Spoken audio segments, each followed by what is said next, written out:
Hi. Alangudi அப்புறம் ஆலங்குடியை சுற்று வட்டாரத்தில் நடக்கக்கூடிய எல்லா செய்திகளுமே நீங்கள் டக்குன்னு தெரிஞ்சுக்கணும்னா நியூஸ் 55 சேனலை சப்ஸ்கிரைப் பண்ணுங்க. உங்கள் வீட்டை சுற்றி ஏதோ ஒரு திருவிழா நடக்குது, இல்லை ஏதாவது ஒரு பிரச்சனை நீங்கள் பார்க்குறீங்க அப்படின்னா அதை நீங்கள் செய்தியாக மாற்றணும் அப்படின்னா இந்த ஸ்க்ரீனில் தர நம்பருக்கு காண்டாக்ட் பண்ணுங்க. ஆலங்குடியை சுற்றி நடக்கக்கூடிய எல்லா விஷயங்களையுமே தானு தெரிஞ்சுக்கோங்க.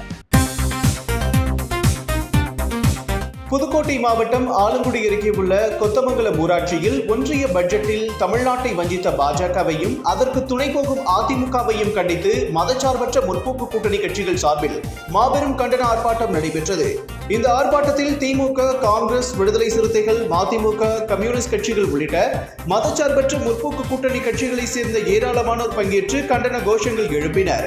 இந்த ஆர்ப்பாட்டத்தில் ஒன்றிய பட்ஜெட்டில் தமிழ்நாட்டை வஞ்சித்த பாஜக அரசை கண்டித்து முழக்கங்கள் எழுப்பப்பட்டன.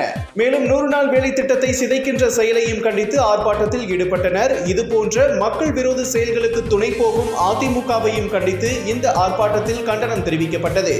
ஆர்ப்பாட்டம் இது ஆர்ப்பாட்டம், ஆர்ப்பாட்டம் இது ஆர்ப்பாட்டம். பட்ஜெட்டில் தமிழ்நாட்டை வஞ்சித்த பாஜகவை கண்டித்து ஆர்ப்பாட்டம், கோரிக்கை வாய்ப்புக்கு வாய்மொழித்து எதிரான ஆர்ப்பாட்டம், ஆர்ப்பாட்டம் இது ஆர்ப்பாட்டம், துரோகம் செய்யும் அதிமுகவை.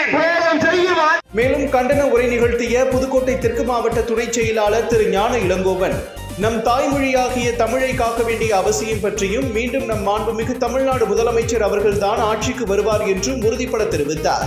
இதில் திமுக தெற்கு மாவட்ட துணை செயலாளர் திரு ஞான இளங்கோவன், திருவரங்குளம் கிழக்கு ஒன்றிய செயலாளர் திரு KS ரவி, கீரமங்கலம் பேரூராட்சி தலைவர் திரு சிவகுமார், புதுக்கோட்டை தெற்கு மாவட்ட காங்கிரஸ் கமிட்டியின் தலைவர் திரு மணிகண்டன் உள்ளிட்ட ஏராளமான முக்கிய நிர்வாகிகள் மற்றும் தொண்டர்கள் என பலர் கலந்து கொண்டனர். ஆலங்குடி மக்களுக்கு வணக்கம்.